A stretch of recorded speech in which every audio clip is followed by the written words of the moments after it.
pembelajaran matematika. Matematika mudah, fokus, dan menyenangkan. Kita akan melanjutkan materi di pekan lalu. So, tanpa banyak basa-basi lagi, yuk kita simak videonya. Let's learn together. Check it out. Oke, kali ini kita akan membahas tentang relasi dan fungsi dengan sebab pengertian dan penyelesaian relasi. Sebelum pembahasan, kita lihat dulu ya peta konsepnya. Di sini ada relasi dan fungsi, terdiri dari relasi dan fungsi. Relasi sendiri memiliki penyelesaiannya dengan 3 cara, yaitu diagram panah, diagram kartesius, dan pasangan berurutan. Fungsi juga ada 3 cara dalam penyelesaiannya, yaitu dengan tabel, grafik, dan persamaan. Contoh relasi dalam kehidupan sehari-hari. Abdur sedang berulang tahun yang ke-13. Ia mengajak teman-temannya yaitu Ahmad, Rido, Sinta, dan Lucy pergi ke rumah makan Pak As'ari. Menu yang disediakan di rumah makan Pak As'ari adalah soto, rawon, bakso, nasi goreng, rujak cingur, dan sate. Dari menu tersebut, ternyata tiap-tiap anak memiliki menu favorit, yaitu Abdul suka soto dan rawon, Ahmad suka bakso dan rujak cingur, Rido suka bakso, Sinta suka rawon dan nasi goreng, sedangkan Lucy suka nasi goreng. Tadi sudah dijelaskan ya bahwa Abdul memiliki teman bernama Ahmad, Rido, Sinta, Lucy yang pergi ke rumah makan Pak As'ari. Lalu menu favorit masing-masing adalah rujak cingur, rawon, bakso, nasi goreng, dan soto. Nah, kaitannya dengan pelajaran kali ini adalah tentang relasi. Relasi kalau kita terjemahkan maka artinya adalah hubungan. Terus hubungannya apa ya yang terjadi? Oke, kita lihat lagi ya. Abdul menu favoritnya adalah makan rawon dan soto. Sedangkan Ahmad menu favoritnya adalah bakso dan rujak cingur. Ini satenya dicoret ya, karena tadi kan Ahmad tuh yang di awal sukanya bakso dan rujak cingur. Di bakso dan rujak cingur ya. Selanjutnya ada Rido. Rido suka bakso.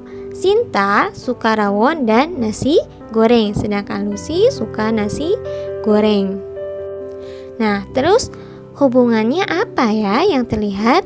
Hubungannya itu menu favorit ya teman-teman. Atau bisa kita ketahui ini relasinya adalah menu favorit.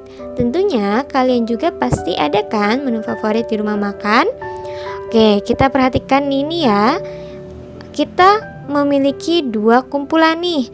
Kumpulan nama-nama orang yaitu Abdul, Ahmad, Rido, Sinta, dan Lucy.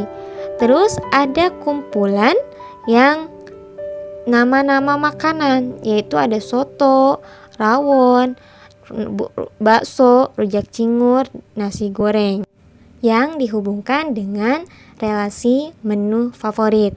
Nah, masing-masing kumpulan ini kita menyebutnya sebagai himpunan, sehingga kita peroleh ada himpunan nama-nama teman dan nama-nama teman yang makan di rumah makan Pak As'ari, yaitu ada Abdur.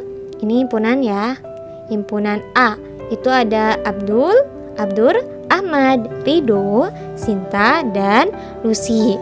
Dan himpunan nama-nama menu makanan yaitu ada rujak cingur, rawon, bakso, nasi goreng, dan soto. Ini himpunan B. Oke. Nah, di dalam matematika, relasi itu adalah aturan yang memasangkan 2 buah himpunan. Definisinya yaitu relasi dari himpunan A ke himpunan B adalah suatu aturan yang memasangkan anggota-anggota himpunan A ke anggota-anggota himpunan B. Oke, kita cari tahu yuk kaitannya. Nah, di sini ada himpunan bilangan hasil kuadrat. Yang ini ya, yaitu ada 1, 4, 6, dan 9. Lalu ini kita sebut dengan himpunan A. Kemudian ada himpunan bilangan yang dikuadratkan. Ada 1, ada 2, 3, 4, 5. Kita akan sebut ini dengan himpunan B. Dengan aturannya adalah kuadrat dari. Ini ya. Aturan di sini bisa disebut dengan relasinya. Lalu, bagaimana cara menghubungkan antara aturan dan himpunan-himpunannya? Bilangan berapa jika dikuadratkan menghasilkan 1? Nah, ini yang pertama ya. Bilangan berapa? Ini kan hasil himpunan. Ini himpunan A itu adalah hasil dikuadratkan. Berarti 1 jika hasilnya 1, bilangan berapa yang jika dikuadratkan hasilnya adalah 1, maka pastinya 1 ya. Jadi 1 itu panahnya ke sini. Begitu. Selanjutnya kita lihat lagi di bawah 1 ada 4. 4 bilangan berapa jika dikuadratkan menghasilkan 4? Pastinya 2 ya, maka panahnya pun ke angka 2 gitu. Terus ada 6. 6 ada nggak bilangan yang jika dikuadratkan hasilnya 6? Tidak ada ya teman-teman. Oke, berarti kalau tidak ada, lanjut lagi ke 9. Kenapa dari tadi kita mencari kuadratnya? Karena di sini relasinya adalah kuadrat dari. Artinya adalah 1 ini kuadrat dari 1. 4 ini kuadrat dari 2. Jadi 2 pangkat 2 itu hasilnya adalah 4. Sekarang yang terakhir adalah 9. Kuadrat dari berapa? Atau bilangan berapa yang jika dikuadratkan menghasilkan 9? Nah, pastinya 3 ya. Jadi 9 ini dipanahkan ke angka 3. Nah, himpunan A ini kita sebut dengan himpunan daerah asal. Ya, di sini adalah himpunan daerah asal. Lalu, himpunan daerah asal yang memiliki pasangan kita sebut dengan domain. Sedangkan himpunan B ini kita sebut dengan daerah kawan yang atau disebut dengan kodomain. Lalu ada daerah kawan, himpunan daerah kawan yang terpasangkan disebut dengan daerah hasil atau ranks. Karena ada tanda panahnya, hati-hati ya teman-teman ketika menentukan daerah asal dan daerah kawan. Jangan sampai terbalik. Jadi contohnya seperti ini. Daerah asal dari himpunan A dengan relasi kuadrat dari ke himpunan B, daerah asalnya itu adalah ini ya. 1, 4, 6, 9. Sedangkan domainnya itu domain yang punya pasangan ya. Domain yang punya pasangan. Berarti yang punya pasangan itu ada 1, 4, dan 9. Karena 6 ini nggak punya pasangan ya. Nggak ada panahnya gitu. Selanjutnya ada kodomain. Kodomain ini adalah himpunan B. Semua himpunan B. Kodomain itu daerah kawan ya. Himpunan B yaitu 1, 2, 3, 4, dan 5. Terus kalau rank ini yang terpasangkan ke himpunan A, yang terpasangkan dari himpunan A. Rank ini adalah 1, 2, dan 3. Karena yang terpasangkan 1, 2, dan 3 saja. Oke. Selanjutnya menyatakan relasi dengan diagram panah, diagram kartesius, dan pasangan berurutan. Nah, sebelumnya tadi sudah dijelaskan ya bahwa relasi dari himpunan A ke himpunan B yaitu suatu aturan memasangkan anggota-anggota himpunan A ke anggota-anggota himpunan B. Misalkan, hasil pengambilan data mengenai pelajaran yang disukai oleh 5 siswa kelas 8 diperoleh seperti pada tabel berikut, tabel 3.2 ya. Ini, Abdul suka suka pelajaran matematika IPA. Budi suka IPA, IPS, kesenian. Chandra olahraga, keterampilan, Dini kesenian dan bahasa Inggris. Sedangkan Elok suka matematika, IPA, dan keterampilan. Permasalahan pada tabel 3.2 dapat dinyatakan dengan diagram panah, diagram kartesius, dan himpunan pasangan berurutan seperti berikut ini. Misalkan, nah tadi dari tabel ini kita buat dulu himpunannya ya. Himpunan A itu ada Abdul, Budi, Chandra, Dini, dan Elok. Selanjutnya di sini kita anggap dengan himpunan B ya, himpunan B. Maka ditulis adalah himpunan B-nya anggotanya adalah matematika, IPA, IPS, bahasa Inggris, kesenian, keterampilan, dan olahraga. Pelajaran yang disukai adalah relasi yang menghubungkan himpunan A ke himpunan B. Selanjutnya, di sini cara yang pertama adalah diagram panah. Jadi, untuk himpunan A tulis nama siswanya ya. Nama siswanya sesuai dengan yang di sini. Dan sesuai dengan yang ada di tabel ini ya. Tadi kan sudah ada di himpunan A Abdul, Budi, Chandra, dan Dini. Jadi dibuat seperti ini. Buat oval seperti ini ya. Buat oval seperti ini. Terus setelah himpunan A, buat himpunan B-nya. Jadi ada daerah asal dan ada daerah kawan ya. Jadi dari himpunan, karena ada menghubungkan himpunan A ke himpunan B dengan relasinya adalah pelajaran yang disukai. Abdul suka pelajaran matematika, IPA. Jadi dikasih panah nih. Si Abdul itu suka matematika dan IPA. Lihat panahnya ya.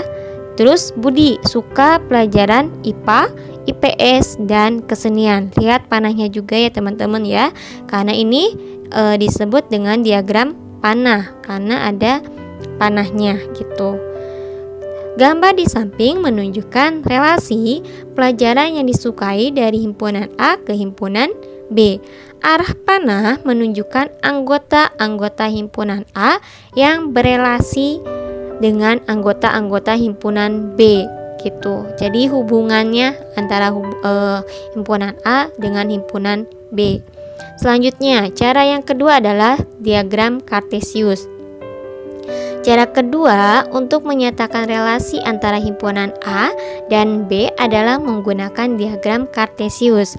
Anggota-anggota himpunan A berada pada sumbu mendatar. Ini ya teman-teman ya, ini adalah anggota himpunan A, di mana huruf ABC ini adalah nama dari nama siswa yang tadi. A itu siapa tadi? A itu adalah Abdul, B itu Budi, C itu Chandra, D itu Dini, E itu Elok. Kalau teman-teman emang mau menuliskan nama siswanya juga boleh dituliskan ya. Terus anggota-anggota himpunan B berada pada sumbu tegak. Jadi di sini kalau misalkan himpunan A ada di sumbu X, kalau himpunan B ada di sumbu Y, begitu ya. Setiap pasangan anggota himpunan A yang berelasi dengan anggota himpunan B dinyatakan dengan titik atau nokta. Nah, dari sini kita lihat nih tabel yang tadi ya. Tabel tadi kan si si Abdul ini suka matematika dan IPA. Maka di sini lihatlah Abdul ini suka matematika dan IPA. Lihat ini ada nokta atau titiknya. Terus Budi suka IPA dan IPS dan kesenian juga. Chandra sukanya keterampilan dan olahraga. Kalau Dini sukanya bahasa Inggris dan kesenian. Terus yang terakhir ada Elok. Elok suka matematika, IPA, dan keterampilan. Begitu ya. Nah, gambar di samping menunjukkan diagram kartesius dari relasi pelajaran yang disukai dari tabel 3.2 yang tadi yang di awal ya. Selanjutnya, yang cara ketiga adalah pasangan berurutan. Ini ada tabelnya. Apabila data dinyatakan dengan pasangan berurutan, maka dapat ditulis sebagai berikut. Himpunan pasangan berurutan dari himpunan A ke himpunan B adalah Abdul suka pelajaran matematika. Tulis seperti ini, seperti menuliskan titik koordinat ya teman-teman. Jadi Abdul suka matematika, Abdul suka pelajaran IPA. Terus setelah Abdul ada Budi suka IPA, terus Budi suka IPS, terus Budi suka kesenian. Jadi selesaikan dulu si Abdul. Setelah selesai Abdul baru Budi. Setelah Budi selesai sampai ke kesenian, baru ke Chandra. Chandra juga sampai ke keterampilan. Setelah Chandra baru ke Dini. Dini dari kesenian ke bahasa Inggris. Dari bahasa Inggris langsung ke Elok. Elok sukanya matematika, jadi Elok, matematika, terus Elok, IPA, dan Elok, keterampilan. Ini koma ya teman-teman ya. Mungkin cukup sekian pembahasan kali ini. Mudah-mudahan bisa dipahami. Jika ada pertanyaan silakan langsung ditanyakan. Oke, cukup sekian. Wassalamualaikum warahmatullahi wabarakatuh.